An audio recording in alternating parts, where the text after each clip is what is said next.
देखी एगो अर्थी जब उठी भाव अर्थी से एगो बात जेकि हर व्यक्ति के दुख और दर्द भरा कहानी के स्वरूप आई सुनी।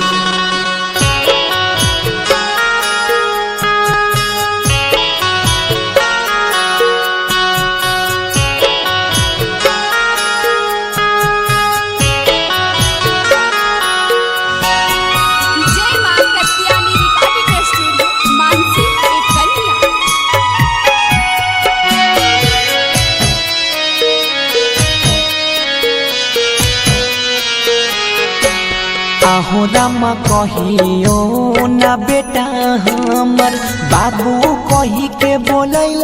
कही हो, बाबू कही के बोलैल कही हो, से हो बेटा बाबू कहने जाए, से हो बेटा बाबू कहने जाए।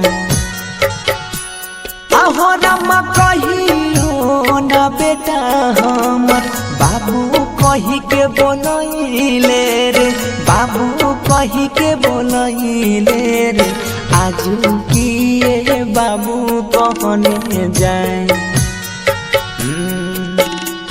आजू बेटा बाबू कहने जाए।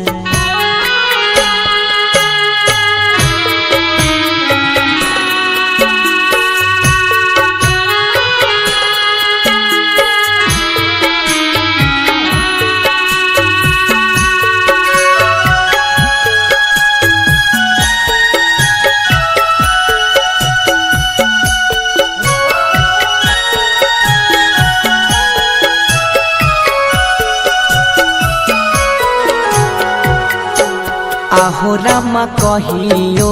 ना बेटा हमर कुआं पनिया नहैल कई हो, कुआं पनिया नहैल कई हो, आजू बेटा गंगा जी नहाय,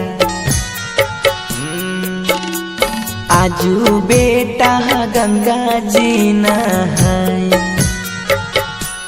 आहो रामा कहियो ना बेटा हमर कुआं पनिया नहैल कई हो, कुआं पनिया नहैल कई हो, आजू बेटा गंगा जी नहाय, आजू बेटा गंगा जी नहाय।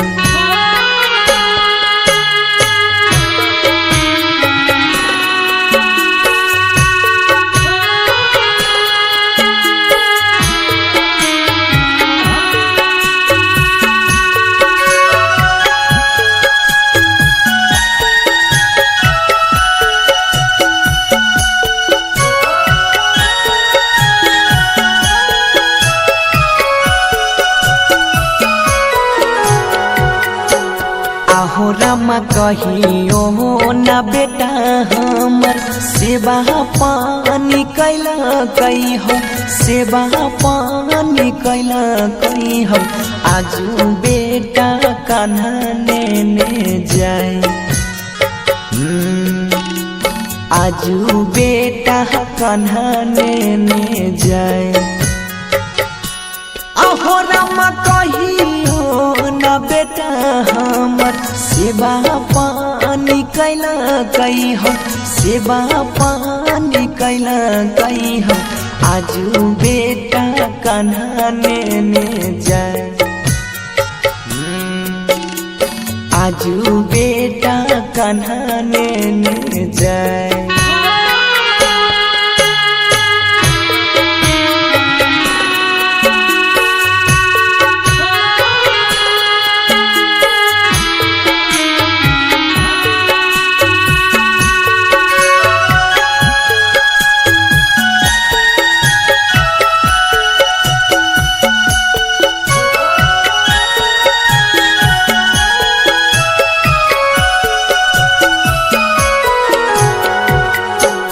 आहो रामा बाबू कही बेटा हमर मन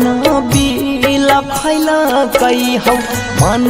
बिल खैल कई हो, बाबू कही के आगे में जलाए आजू बेटा आगे में जलाए आहो रामा बाबू कही बेटा हमर मन बिल खैल कई हो मन बिल खैल कई हो बाबू कही आगे में जलाए आजू बेटा आगे में जलाए सच्चे बतिया सोनू लिखने जाए गाबी गाबी बनसी सुनाए